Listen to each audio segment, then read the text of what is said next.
Marvel management has finally lost its mind. The decisions the company has been making lately are truly fascinating. First, let me talk about the exciting and somewhat strange development. After Avengers Secret Wars, Robert Downey Jr. is reportedly set to continue in the MCU as both Iron Man and Doctor Doom. I'll explain this in detail at the end of the video, so don't worry. This also shows that his involvement won't end with Secret Wars. He'll continue beyond that. And honestly, the idea of him playing both Doctor Doom and Iron Man is incredibly interesting. After all, Iron Man died in the original timeline. However, in Secret Wars, we're expected to see another Tony Stark variant. Most likely, this variant will remain in the MCU after the universe is rebooted, and continue serving as Iron Man in the Marvel Cinematic Universe for some time. As for the Doctor Doom side of things, everyone assumes Doom will die and the heroes will win in Secret Wars. But it may not be that simple. Following this news, another insider source confirmed the situation. So yes, the leaks at Marvel just never stop, my friends. According to insider information, Robert Downey Jr. will continue adding to his fortune for quite a while. For those waiting for Iron Man 4, this is fantastic news. But, and this is a huge but, Marvel has also begun a serious round of layoffs. We recently saw just how stressed Kevin Feige was at CinemaCon. The man looked absolutely exhausted. Marvel has started laying off a significant portion of its visual development department. This is the team responsible for creating the concept art for the scenes we eventually see in the films. They say nearly 1,000 people have been let go. Even some very well-known names were reportedly dismissed. We don't know the exact reason, but we can make some educated guesses. The first possibility is that it's related to leaks. The visual development department creates concept art based on the scripts. So naturally, these teams are deeply familiar with the storylines. That means many of Marvel's biggest leaks could very well be coming from this department. Kevin Feige may be trying to tighten control over this area to prevent future leaks. The second possibility is far more concerning, though it may not be true. Recently, several people have suggested that Marvel plans to rely more heavily on artificial intelligence in its productions. With AI, Marvel could generate many of these concept designs much more cheaply. Replacing part of the visual development workflow with AI would significantly reduce costs.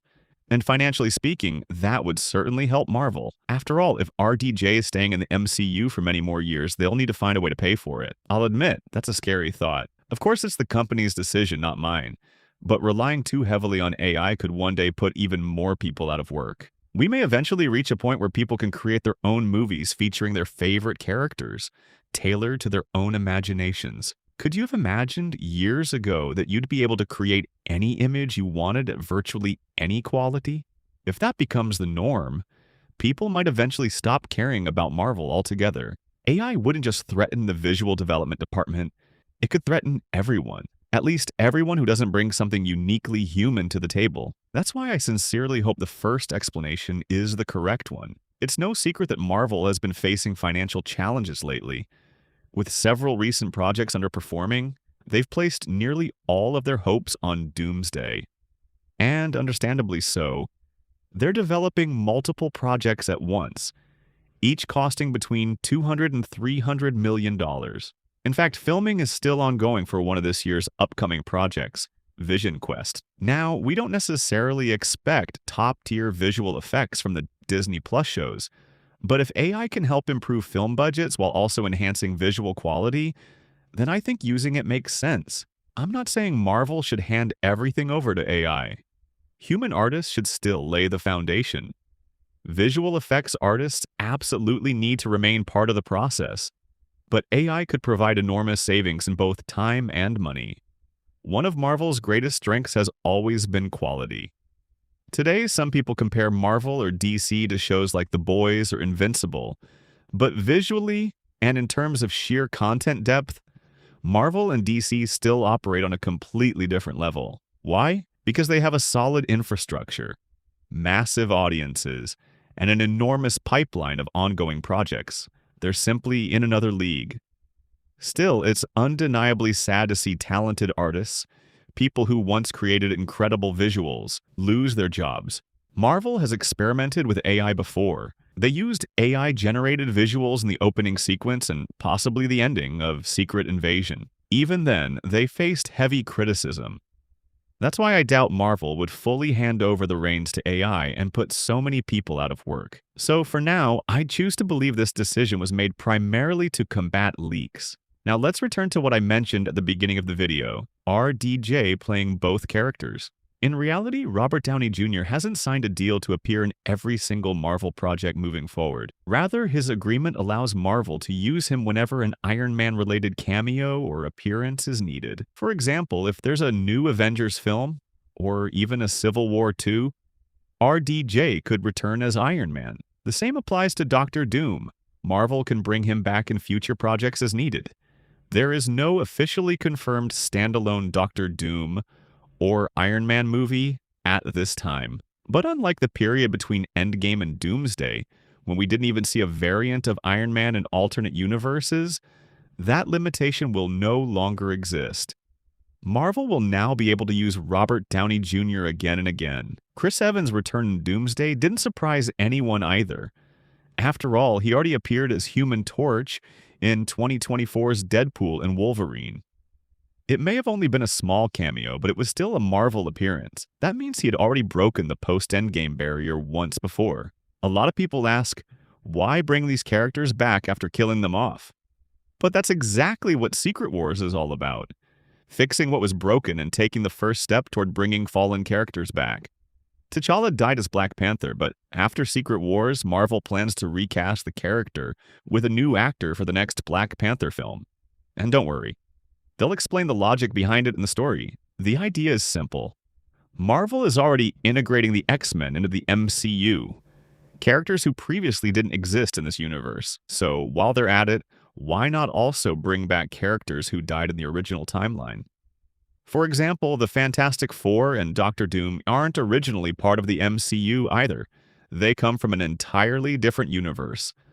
But we all know they'll become part of the MCU after Secret Wars. Have you ever wondered why it's called Secret Wars? Because when this war happens and when it's won, only a small number of people will remember it. The entire universe will essentially be rebuilt afterward. In fact, it's possible that the MCU we're watching right now was itself created after a previous Secret War. Its past and future may already have been shaped by such an event. And honestly, maybe we don't even need to speculate. Isn't that exactly what Loki was about? That conflict involved only Kong variants. This one, however, will involve all the heroes. And when it's over, a completely clean slate will be established.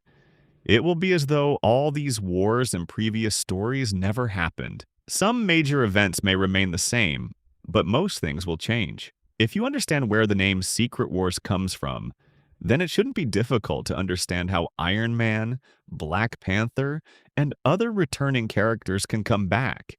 Think of it as the system restarting, a kind of reboot, but one that only changes certain things. Perhaps Marvel is trying to show us what the MCU would have looked like if there had never been outside interference. What if Kang had never removed mutants from the timeline? What if he had left the Fantastic Four and Doctor Doom in this universe? What if Stark's sacrifice in Endgame had never been written into existence? What kind of universe would we have then? That's the real question. I've always said this. How did Doctor Strange look through billions of possibilities and only find one in which they won? There had to be thousands of ways to defeat Thanos. At the very least, they could have opened a portal and brought Thor directly to Titan, which suggests that Kang manipulated the timeline and ensured Strange saw only one path forward. As a result, Stark died in Endgame before he could fully develop time travel technology. If none of those outside interventions had happened, then Secret Wars may simply restore the MCU to what it was always meant to be. You may or may not agree with that interpretation, but to me it makes perfect sense. The system is jammed and it needs to be reset. Loki can't hold the timelines together forever. Eventually, the universe has to function the way it was originally meant to. At least that's what Secret Wars means to me. Everything will finally become what it was always supposed to be. And with that, friends, we've reached the end of another video. I hope you enjoyed the content I prepared for you. If there are any other videos you'd like to see, don't forget to let me know in the comments. That's all from me for now. Take care of yourselves. Goodbye.